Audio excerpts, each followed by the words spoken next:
Hi, Jonathan York from Bay Financial Partners, looking at investment markets. US markets certainly put on a pretty decent rally, really on the back of a couple of things. Certainly the earnings season was pretty good, but also as well, it's now come out that China and the US are now actually going to sit down and have some sort of maybe trade deal sort of talks. And the fact they're actually going to sit down and sort of hopefully try and negotiate a deal and take these tariffs off the table has really encouraged the markets, and that's seen the S&P now set record highs.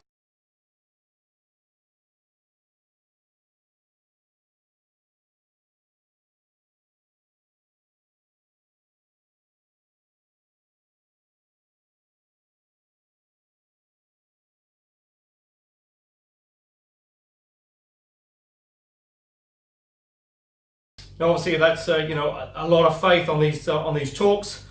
Still yet to take place. There's been a few sort of back channel chats, etc. But they really need to sit down and come up with some hard, concrete, evidence that actually a deal can be put in place for the market to push on, I suspect.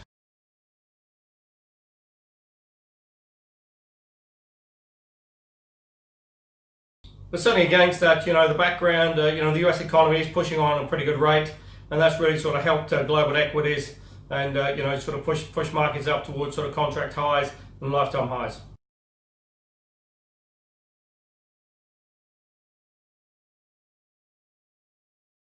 Trump has come out now in his latest sort of Twitter, continuing to criticize the Fed, saying the Federal Reserve are not really being helpful to him. He expects more help from them, and they really shouldn't be putting up interest rates. They should be helping him.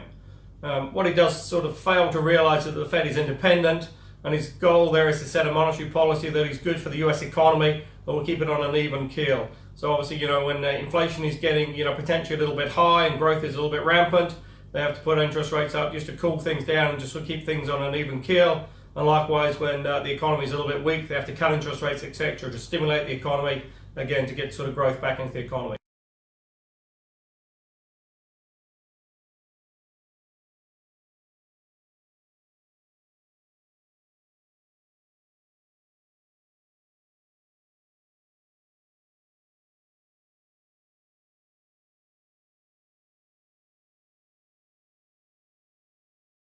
So, the Fed is an independent organization, and it really shouldn't have any pressure brought to bear from the US administration and the president in particular.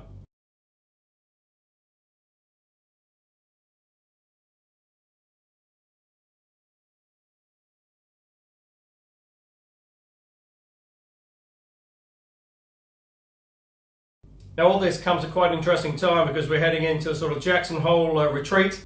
Certainly just could be very interesting to see what does come out of Jackson Hole. I said, the world central bankers get together and discuss the global economy, event situations, etc. Obviously you suspect Turkey will be up on the radar, but also as well, discussing, the US economy, potential interest rate hikes sort of going forward.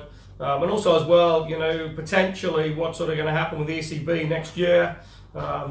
A lot of talk about sort of starting to reduce their quantitative easing, and potentially even getting rates back to a more normal level.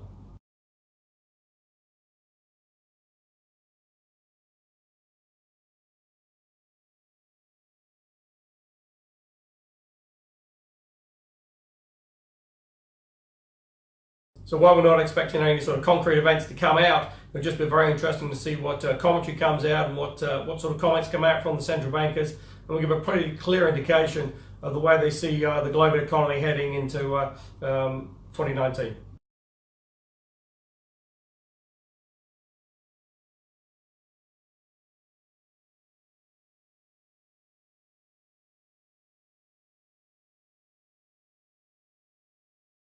Just on the back of that, Greece has finally emerged from the sort of bailout, over the last sort of 6 or 7 years. Still a little bit of work to be done, but, it does sort of prove that, if you are prepared to take the tough medicine, then potentially the solution can be found.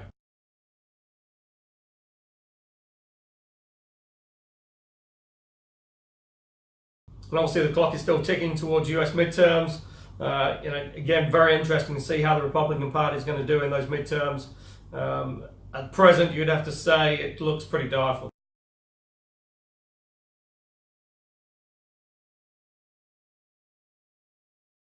But also as well, what is quite interesting that you've seen no real Democratic candidates sort of step up and start to make a little bit of noise about potentially a run for 2020 presidential elections.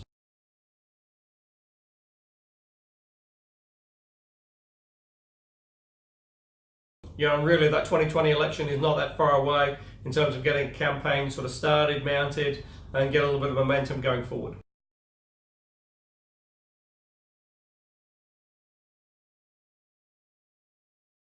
Also as well this week, in terms of the sort of Russia probe into President Trump, his lawyer Rudy Giuliani coming out and saying truth isn't truth. It just really is a very bizarre comment to make. And potentially, they seem to be getting themselves in all sorts of hot water.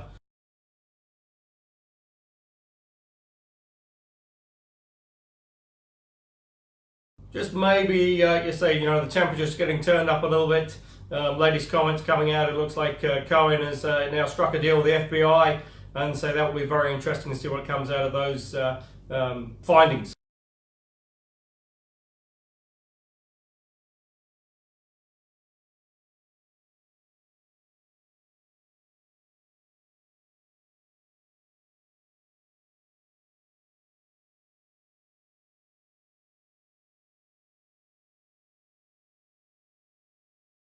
Oil's recovered a little bit of ground back around that sort of mid $67 a barrel on WTI.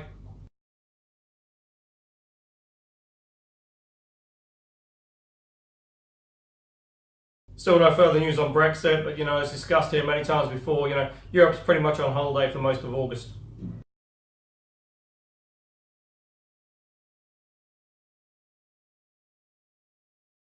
Here in New Zealand, a couple of interesting events. We've got potentially a takeover of Tilt, renewable energies from Infratel and Mercury. Mercury, if you remember, bought the shares from the Tech Trust here in Tauranga at around $2.30. It's just going to be interesting now to see if this sort of plays through.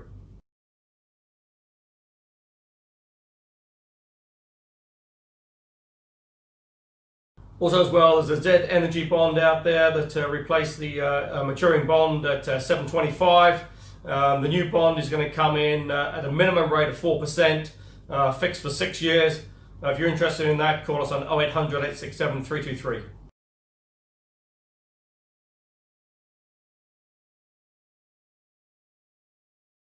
Now, as always, if you are looking for income options, there are plenty of alternatives available out there to the fixed interest and term deposits.